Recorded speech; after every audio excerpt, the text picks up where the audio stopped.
Hey guys, today I want to talk about seed starting and a very simple, cheap way to do it if you've never done planting from seeds before. It's very simple, few steps. I'm going to show you how. Step one, the first thing you want to do is figure out what you're going to grow.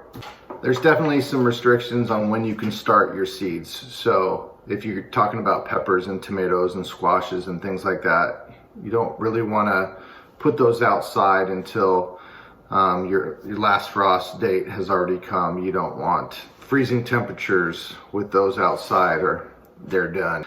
But you can start some of these things indoors about 4 to 6 weeks, maybe even up to 8 weeks ahead of time to kind of get your seeds established to a good sized plant that when you're ready to transplant them outside, when the danger of any frost is over, you're good to go. You got a jump start on the season, which is nice. Today, I'm going to be growing some peppers. I'm going to be starting some seeds. I've got 6 varieties, but I want to get geared up because in about 2 months, I'm going to be putting outside peppers and tomatoes and some things like that. So peppers I always struggle with. I try to get, I plant them in the ground.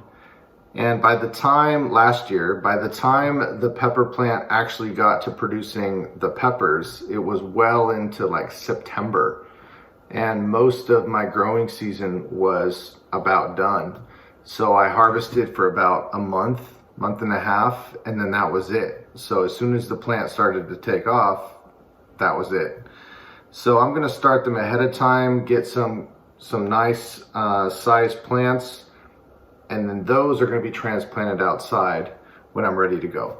Should give me a jump start. So today, I've got some Anaheim peppers. These are from Baker Creek. I'll put the link below for Baker Creek. That's a company that I get a lot of my seeds from. I've got the poblano pepper. I've also got in honor of my stepdad, Craig Anderson, we've got the Craig's Grande jalapeno. So this should be a jalapeno I'm excited about growing because you can stuff it.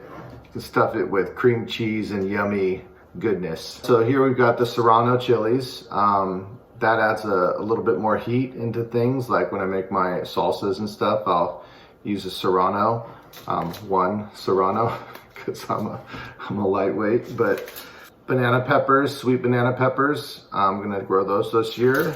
Those are always a huge hit. I like to pickle them, put them on sandwiches, things like that.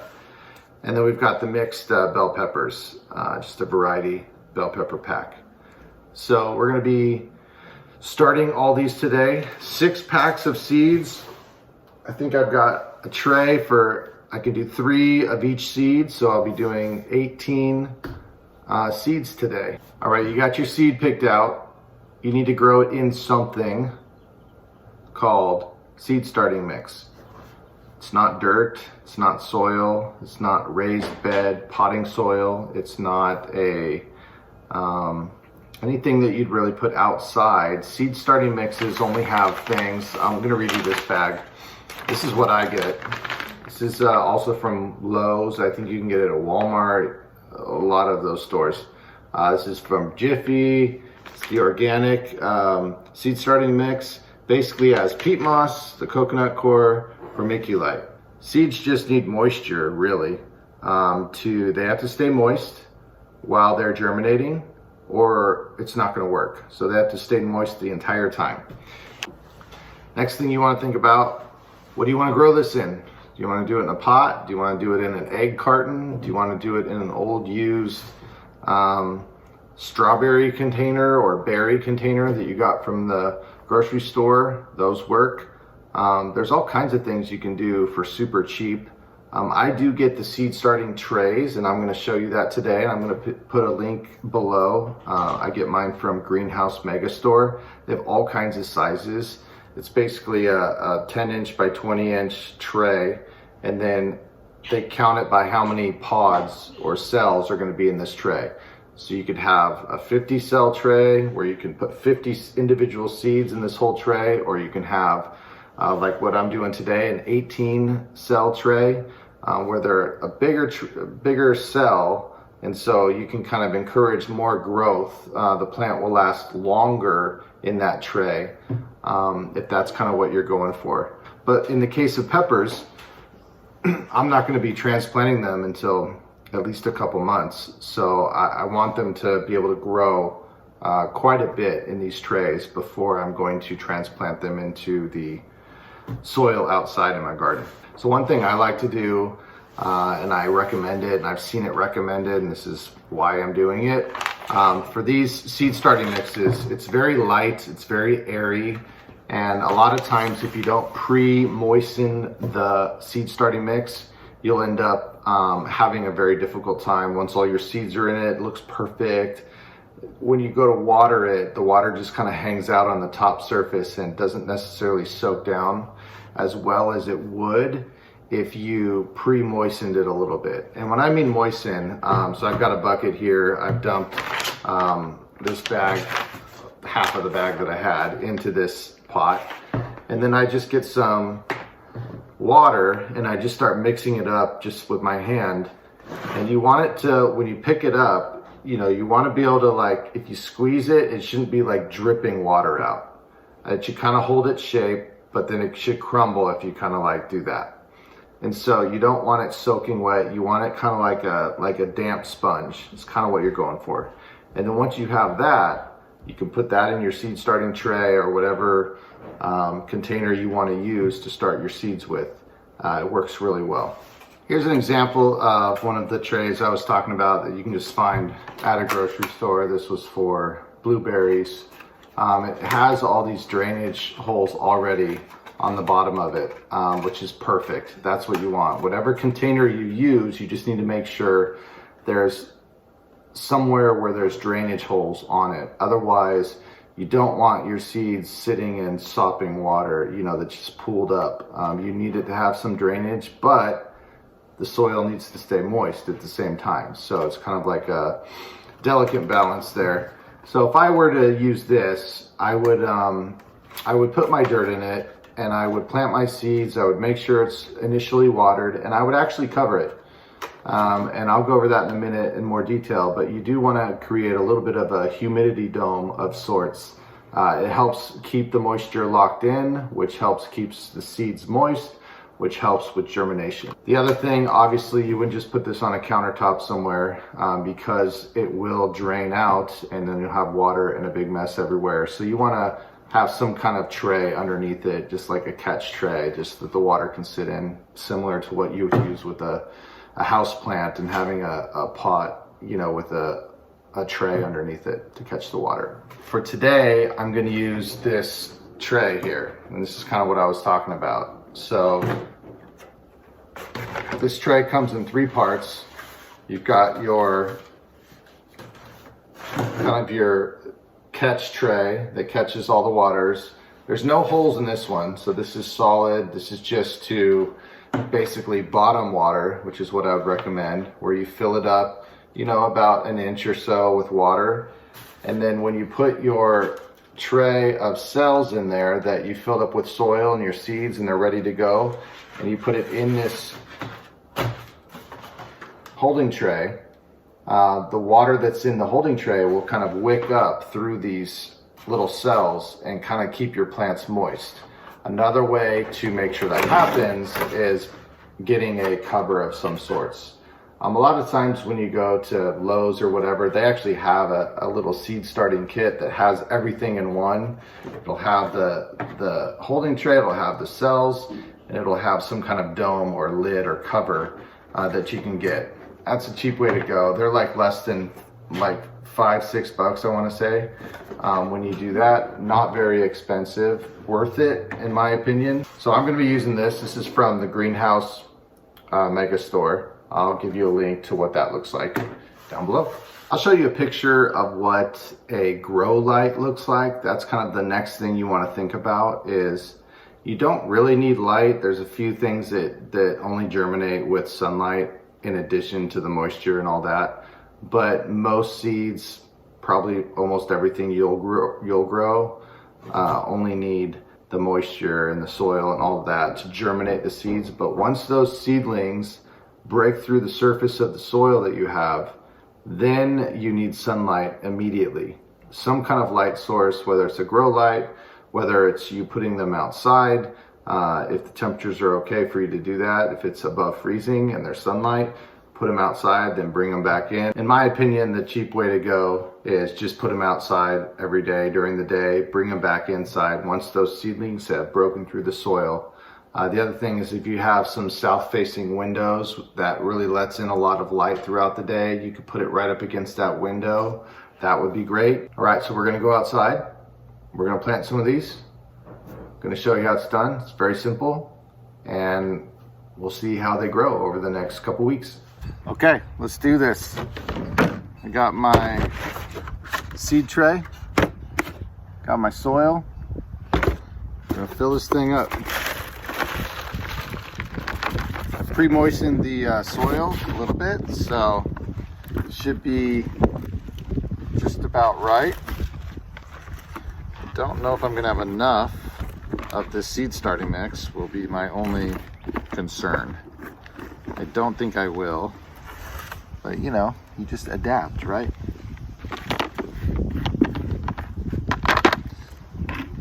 So there's a big pile of moistened seed starting mix. I'm just gonna kind of spread it out evenly, best I can. I definitely don't have enough. Isn't that just great? It's okay, it's not like I'm doing a video or anything. So, another thing that's recommended is to kind of pack the soil down a little bit. Not a lot, you just want to kind of pack it down just to get it. You can kind of tell, sometimes you think these things are full, but then you kind of put a little bit of pressure on it and your hand goes way down and you realize there's just a lot of air in there. And that just kind of messes up.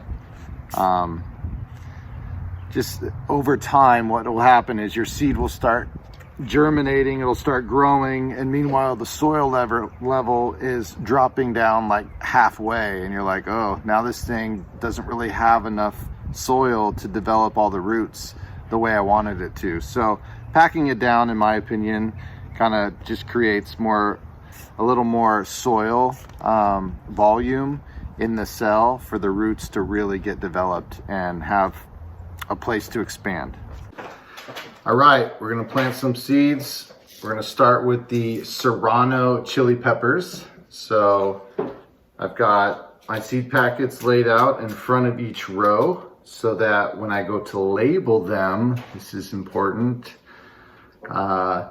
you know which seeds you planted where, and then you can put your plant markers in the right rows. So we got serrano peppers. I like to put like 2 to 3 seeds in each pod, because if you just do one and it doesn't germinate, then you just kind of wasted all that time. And it's better to put like 3 kind of in there, and you can always thin them out later, which just means, you know, cutting off, you know, 2 of the 3 and then let the strongest one kind of live and keep going. Just saves time in the end. So I have all my seed starting mix here. It's not filled all the way up to the top. There is about a 1/4 of an inch kind of gap. And so I'm gonna use that gap to then just put soil over this whole thing, kind of pack it in a little bit, and then I'm gonna water it from below on the catch tray and put the dome on it. It should be good to go.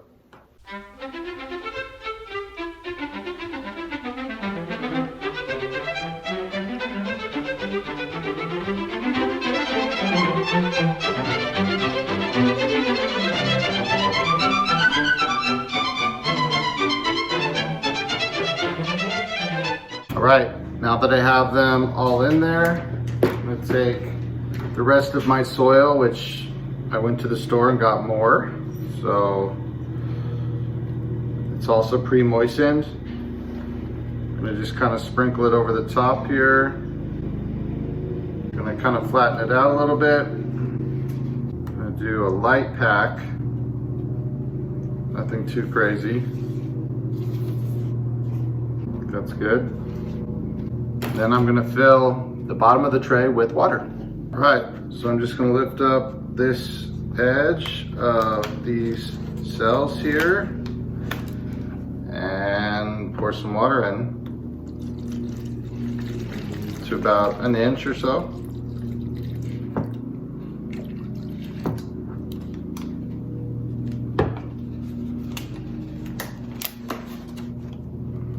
And that will start soaking up the liquids. I'm gonna get my labels. I like using these.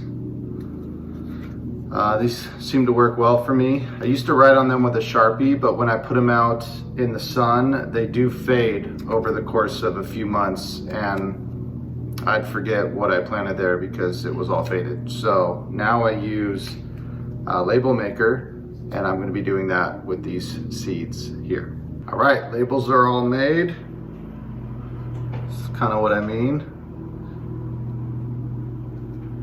So we've got the grande jalapenos.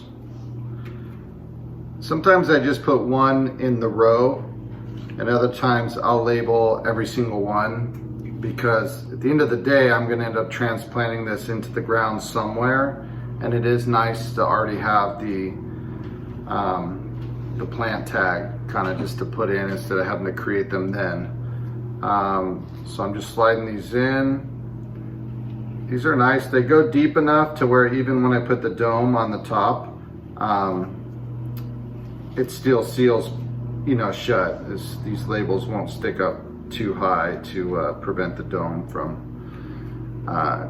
sealing, creating a little bit of a humidified area. Okay, and then serrano peppers. Oh, one of them stuck together.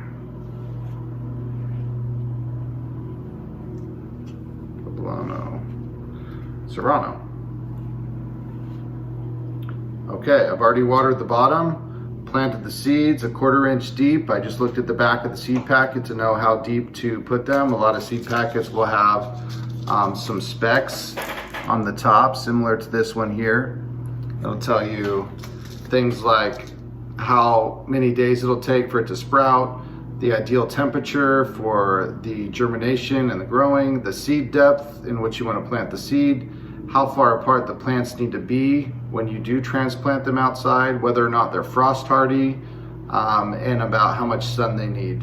So peppers obviously need 8 to 12 hours of sun a day. They are not frost hardy at all. So if the temperature gets down 32, 34 degrees, they're really gonna suffer.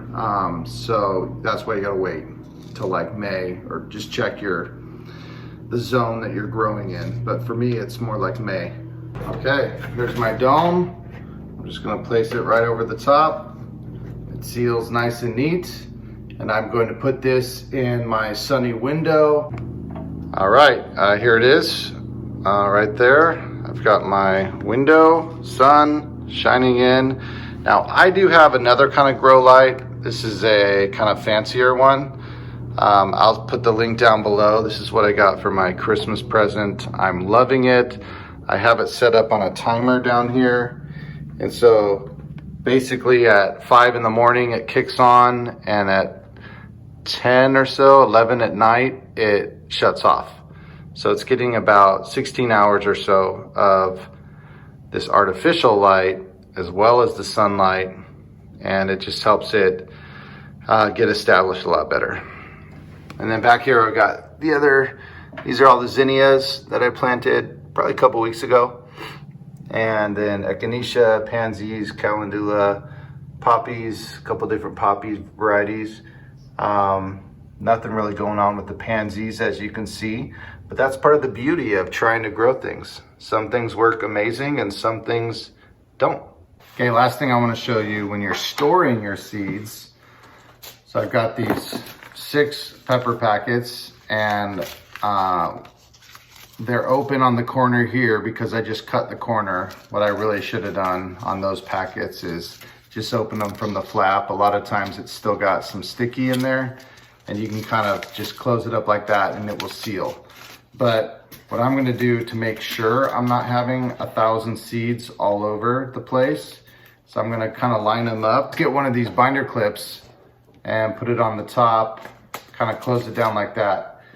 And then I have these fun little boxes. I've labeled it peppers.